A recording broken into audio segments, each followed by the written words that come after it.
श्री गोपाळ कृष्ण भगवान की जय। लीळा नंबर 24। चौसरखेड। एका गावात काही जण चौसर खेळत होते। ते सर्वज्ञ गेले। सर्वज्ञांनी त्यांना विचारले, एखाद्या खेळणाऱ्यास प्रवेश मिळेल का? त्यावर त्यांनी म्हटले, जी जी महाराज, यावे यावे जी, असे म्हणून ते थोडेसे बाजूला सरले। सर्वज्ञांना बसण्यासाठी जागा दिली। मग सर्वज्ञ कुशळतेने चौसर खेळवू लागले। पुष्कळ कवड्या जिंकल्या, मोठ्या सुंदर कवड्या निवडून वेगळ्या काढल्या, राहिलेल्या कवड्या सेवक व तांबोळ्यांना दिल्या। निवडलेल्या वेगळ्या कवड्या हातात घेऊन भोजनालयाकडे गेले। ते म्हणाले, कवड्या घेऊन जेवण द्या।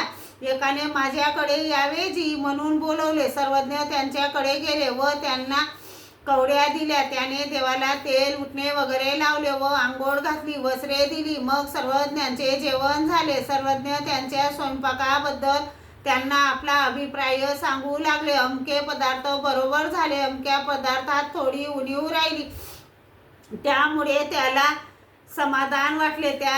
त्या दिवशी त्यांच्याकडेच देवाने मुक्काम केला। दुसऱ्या दिवशी सकाळी थंडी कमी होई पावेतो ते थांबत असत। मग त्यांची वस्त्रे ठेवून व आपली वस्त्रे परिधान करून चौसर खेळायला जायचे। बाजारातली माणसे आपली कामे बंद ठेवून देव नजरेआड होई पावेतो देवाकडेच बघत असत।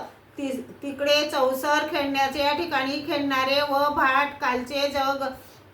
भाटकालचे जगदानी अजून कसे आले नाहीत म्हणून वाट पाहत असत। सर्वज्ञ तेथे गेल्यानंतर त्या दिवशी पण कवडे जिंकायचे, जेवणापुरते ठेवायचे व बाकी सर्व कवड्या दान देत असत व जेवायला जाताना दुसऱ्याकडे जात असत। आदल्या दिवशी ज्याच्याकडे जेवण केले त्याला दुप्पट फायदा व्हायचा, म्हणून ते